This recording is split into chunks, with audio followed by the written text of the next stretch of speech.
ఈ మధ్య నేను ఒక విషయం విన్నాను. ఏందంటే, ఆ అబ్బాయి అమ్మాయిని బాగా సతాయిస్తున్నాడు. నేను కాలేజీలో చదవలేకపోతున్నాను. ఆ అబ్బాయి మీద కంప్లెయింట్ ఇచ్చి, ఆ అబ్బాయిని గాని నా జోలికి రాకుండా చేస్తేనే నేను కాలేజీకెళ్తాను అని ఇంట్లో మారం చేసిందంట. సరే అని చెప్పి ఆ అబ్బాయి ఆ అమ్మాయిని అల్లరిపెడుతున్నాడు అని చెప్పి వాళ్ళు వెళ్ళి కంప్లెయింట్ ఇవ్వడానికి వెళ్ళారంట. వెళ్తే వాళ్ళు పోలీసోళ్ళు అడిగారంట, అమ్మాయి అబ్బాయి గాని ఇద్దరు రిలేషన్‌లో ఉంటే ఎవరు ఏమి అనకూడదు, ఏమి చేయలేరు. మీరు ఆ అమ్మాయిని కనుక్కోవాలి అనేసి అన్నారంట వాళ్ళు. అప్పుడు వాళ్ళేం చెప్పారంటే, అమ్మాయే మాకు చెప్పిందమ్మా అందుకని మేమొచ్చాము అనేసి అన్నారంట.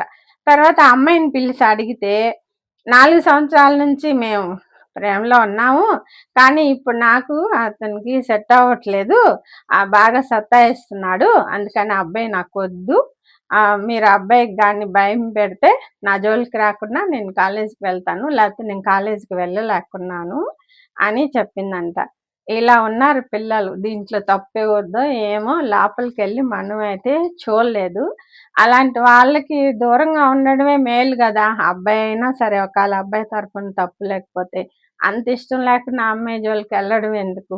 ఉన్నారు 4 సంవత్సరాలు హ్యాపీగా.